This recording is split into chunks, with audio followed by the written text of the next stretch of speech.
জীবন বিনিময় কবি গোলাম মোস্তফা।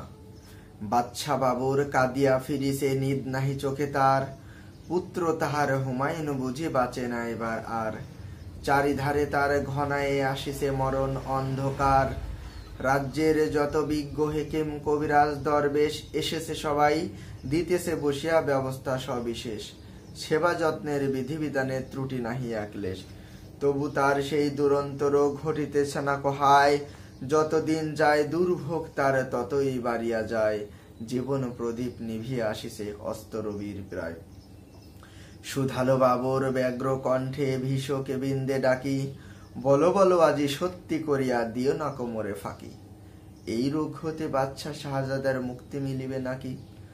নতমস্তকে রহিল সবাই, কহিল না কোনো কথা, মুখর হইয়া উঠিল তাদের সে নিষ্ঠুর নীরবতা। শেলসম আসি বাবরের বুকে বিধিল কিসের ব্যথা। হেনকালে এক দরবেশ উঠি কহিলেন, সুলতান সবচেয়ে তব শ্রেষ্ঠ যে ধন, দিতে যদি পারো দান, খুশি হয়ে তবে বাঁচাবে আল্লাহ বাদশা শাহজাদার প্রাণ। শুনিয়া সে কথা কহিল বাবর, শঙ্কা নাহিকে মানি, তাই যদি হয় প্রস্তুত আমি দিতে সেই কোরবানি। সবচেয়ে মোর শ্রেষ্ঠ যে ধন জানি তাহা আমি জানি, এতে কে বলিয়া আসন পাতিয়া নিরিবিলি গৃহতল। গভীর ধ্যানে বসিল বাবর শান্ত চঞ্চল, প্রার্থনারত হাত দুটি তার নয়ন অশ্রুজল। কহিল কাঁদিয়া, হে দয়াল খোদা, হে রহিম রহমান, মোর জীবনের সবচেয়ে প্রিয় আমারই আপন প্রাণ, তাই নিয়ে প্রভু পুত্র প্রাণ কর মোরে প্রতিদান।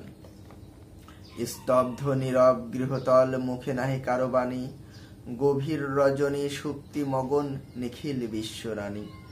আকাশে বাতাসে ধ্বনিতেছে যেন গোপন কি কানাকানি।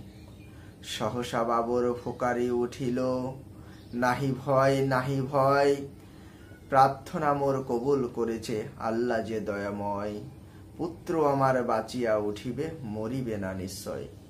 ঘুরিতে লাগিল পুলকে বাবর পুত্রের চারিপাশ, নিরাশ হৃদয় সে যেন আশার দীপ্ত জয়োল্লাস। তিমির রাতের তরুণে তরুণে উষার পূর্বাভাস।